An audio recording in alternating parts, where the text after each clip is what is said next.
பெருந்தலைவர்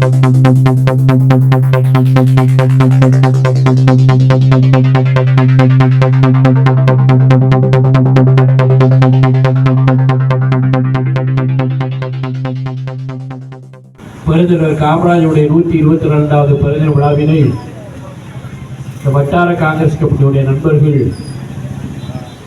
இங்கே மதிய உணவு வழங்குகிற ஒரு விழாவாக ஏற்பாடு செய்திருக்கிறார்கள்.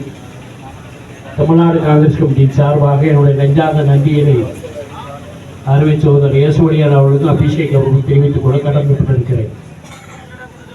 இந்த பிறந்தநாள் விழாவிலே பெருந்தலைவர் காமராஜர் நாட்டிற்கு ஆற்றிய பணியினையும் அவருடைய ஆட்சியினுடைய மாண்பையும் பறைசாற்றுகின்ற வகையிலே தமிழ்நாடு முழுமையும் இன்றைக்கு தமிழக காங்கிரசுடைய தலைவர் எழுச்சிமிகு தலைவர் செல்வ பெருந்தையுடைய வேண்டுகோளை ஏற்று பல்வேறு இடங்களில் நலத்திட்ட உதவிகள் வழங்குகிற விழாவாக தமிழகம் முழுமையும் ஏற்பாடு செய்து நடத்தி வருகிறார்கள்.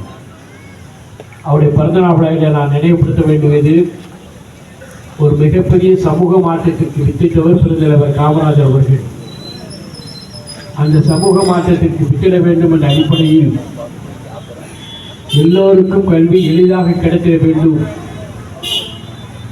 அந்த கல்வியின் மூலமாக ஒரு சமூக மாற்றத்தை தந்திட முடியும் என்று ஒரு உயரிய நோக்கத்தை இந்த மண்ணிலே அறிமுகப்படுத்தி அதனுடைய முழு பெருமையை பெற்று வருகிற ஒரு சமூக சூழலுக்கு மாற்றலை ஏற்படுத்தி தந்தவர் தான் பெருந்தலைவர் காமராஜர் அவர்கள். அவர் எடுத்து வைத்த அந்த திட்டங்களை தொடர்ச்சியாக தமிழகத்திலே ஆண்டு வந்து கொண்டிருந்த முதலமைச்சராக டாக்டர் கலைஞர் கருணாநிதி அவர்கள் இன்றைக்கு தமிழகத்தின் முதலமைச்சர் எழுச்சிமிகு தலைவர் தளபதி ஸ்டாலின் அவர்கள் தொடர்ச்சியாக பெருந்தலைவர் காமராஜருடைய திட்டங்களை எல்லாம் இன்றைக்கு நடைமுறைப்படுத்துகிற வகையிலே அவருடைய பிறந்தநாள் விழாவிலே அரசு உதவி பெறும் தொடக்கப்பள்ளியிலேயும் காலை உணவு திட்டத்தை இலவசமாக தருகிற ஒரு திட்டத்தை இன்றைக்கு அறிமுகப்படுத்துகிறார்கள்.